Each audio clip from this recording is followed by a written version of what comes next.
Have you ever walked a road so heavy that every step felt like you were dragging your soul behind you? The voice begins softly, almost trembling, the kind that draws you in before you even realize it. That's how it felt for Cleopas, the disciple no one remembers. But the truth about his journey changed everything, not just for him, but for every believer who's ever felt forgotten. This is his story. The weight of silence. Jerusalem was still, too still. The crowds that had shouted, "Hosanna," only days before now whispered behind closed doors. The air hung heavy with guilt, confusion, and fear. Cleopas sat by the edge of the city, his cloak drawn tight against the evening chill. Dust clung to his sandals, and his eyes, once bright with faith, now looked hollow. He wasn't one of the 12. He wasn't known, celebrated, or remembered. He was just Cleopas, one of the 70 who followed Jesus, healed the sick, carried his message from village to village. He had seen miracles with his own eyes. But now, he had seen something else. A cross, a crown of thorns, a lifeless body. All his hope had hung on that man, and now that man was gone. Beside him walked another disciple, perhaps his wife Mary, perhaps a friend, the scriptures never say. What matters is that both were broken, trudging the dusty road from Jerusalem to Emmaus, a small village 7 miles away. They were running from the grief, but it followed them like a shadow. The stranger on the road. The day was fading when a figure appeared behind them, a traveler, unassuming, his robe ordinary, his steps light. "What are you two discussing as you walk?" he asked. Cleopas stopped. He looked at the man in disbelief. "Are you the only one in Jerusalem who hasn't heard what happened?" The stranger tilted his head gently. "What things?" Cleopas exhaled, his voice cracking. "Jesus of Nazareth, a prophet powerful in word and deed. We thought he was the one who would redeem Israel, but our leaders crucified him." He swallowed hard. "It's been 3 days, and now some women say his tomb is empty. They say angels told them he's alive. But we haven't seen him." The stranger's eyes softened, though Cleopas didn't notice. His tone shifted, firm yet full of compassion. "Oh, foolish hearts," he said quietly, "so slow to believe all that the prophets have spoken. Did not the Messiah have to suffer these things before entering his glory?" Cleopas blinked. There was something in that voice, something familiar, something stirring. As they walked, the stranger began to speak. He opened the scriptures, words Cleopas had heard all his life, but now, they sounded alive. From Moses to the prophets, the stranger explained how everything pointed to the Messiah, to the suffering, to the cross, to the victory that was hidden within pain. Each word ignited a spark inside Cleopas' heart. He didn't understand it yet, but hope, faint and fragile, began to flicker again. The invitation. The sun had nearly set when they reached Emmaus. The stranger made as if to go further, but Cleopas couldn't bear to see him leave. "Stay with us," he urged. "It's almost evening. The day is nearly over."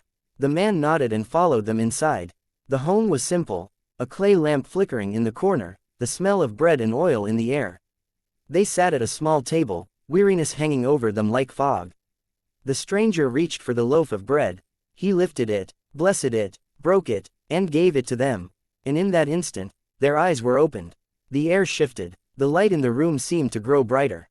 The man sitting across from them, he wasn't just a stranger. He was Jesus, alive, the one they had mourned, the one they thought was gone, the one they had walked beside and never recognized until that moment. Then, just as suddenly as he had appeared, he vanished.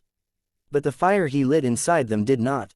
The road back. Cleopas' hands trembled as he stared at the broken bread on the table. "Did not our hearts burn within us," he whispered, "while he talked with us on the road?" Mary, or perhaps his companion, nodded, tears streaming down her face. They didn't wait for morning. They left the bread, the lamp, the house, everything, and ran back into the night. The road to Jerusalem, dark and dangerous as it was, no longer frightened them. They ran because they had seen him. They ran because hope had come alive again. By the time they burst into the house where the disciples were hiding, they could barely speak for breath. "The Lord has risen," Cleopas cried. "He appeared to us. On the road to Emmaus, he broke bread with us." The room erupted, confusion, disbelief, joy, and then silence, as Jesus himself appeared among them, saying, "Peace be with you." Years later, time passed. The world changed. The church grew. Names like Peter, Paul, and John became the pillars of faith, their stories recorded, their deeds remembered. But Cleopas, His name was rarely spoken. He returned to his village, living quietly, teaching, praying, telling the story of the road, not because he wanted to be known, but because he could never forget what he saw. Children would gather around him as he sat by the fire, his voice steady but soft.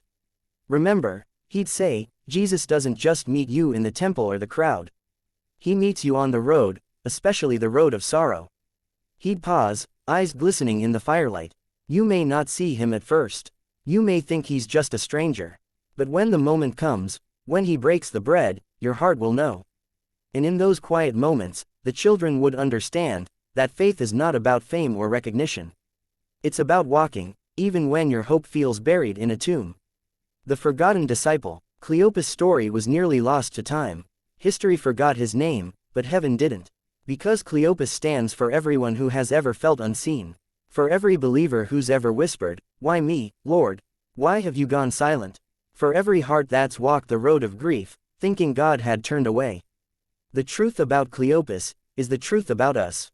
When you think he's far away, when your prayers seem unanswered, when your road feels endless, he's there. Walking beside you, listening, teaching, waiting for that moment when your eyes will open and your heart will burn again. The final message for your YouTube ending. So if you ever feel forgotten, remember Cleopas. He wasn't one of the famous 12. He didn't preach to crowds or perform miracles that filled scrolls. But he walked with Jesus when he thought he was gone. And that's what faith is, not seeing, but walking anyway. Because sometimes the greatest miracles happen on the most ordinary roads. When a broken heart dares to believe again.